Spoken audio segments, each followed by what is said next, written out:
that was dubbed Werewolf. So all those things were very prevalent for myself when I was growing up. And actually, you're gonna chuckle. I had heard of the topic because I wasn't really into any of this except for Sasquatch. I mean, every kid thinks that and the Loch Ness Monster is cool. So those were things that pretty much kind of got me into this. And my parents were horror movie buffs. They had seen this absolutely awful. I don't even know if I can call it a B movie because the gore was good.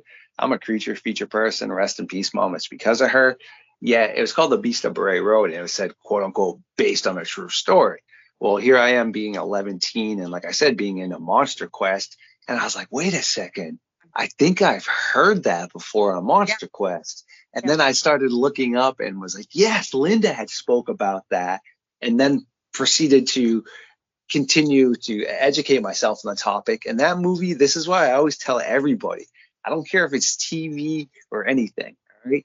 Reality is you and I talking right now. But technically, when I edit this, that's not reality anymore because you have an editor now, okay? Anything that we see on TV, even though it says based on a true story or it is reality, it's still being transformed for entertainment. And the fact that that movie, The Beast of Bray Road, said based on a true story, the only thing that was based on with any truth was Bray Road. In that movie, they had like 7 people getting unalived and all this insanity. And that's why I always tell people you can't go off of something based off a true story. Yes. Yeah, that was made up with the sheriff and things like that. And I saw that. I said, what the heck did they get off doing this, reproducing something that they heard probably second or third hand when they went down there and made the movie for Expedition X and Expedition Unknown. They had me come down there to Lee Hempel's property. And they wouldn't tell me who it was. And I thought, well, okay, but I knew who it was, you know. And they had us in a barn and do an interview down there. And everybody afterward, the guys that were the camera crew, you know, I'm standing there after I was done doing the interview. They looked at me and they're like, did you really see this thing? I looked at him like, you know what I'm thinking, okay?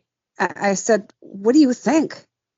Well, you're my mother's age. I said, so what does that mean? I said, I just kind of laughed. I said, you think I would really give you an interview if I didn't see it? Oh my God, I would have loved to have seen it. I said, what would you have done? What would you have done when you saw this thing? You probably would have done the same thing I did, was stand there and look at it. There's nothing I could do. I didn't have a gun. I'm not going to shoot it. I'm not going to run after it and chase it. I just watched it walk away. What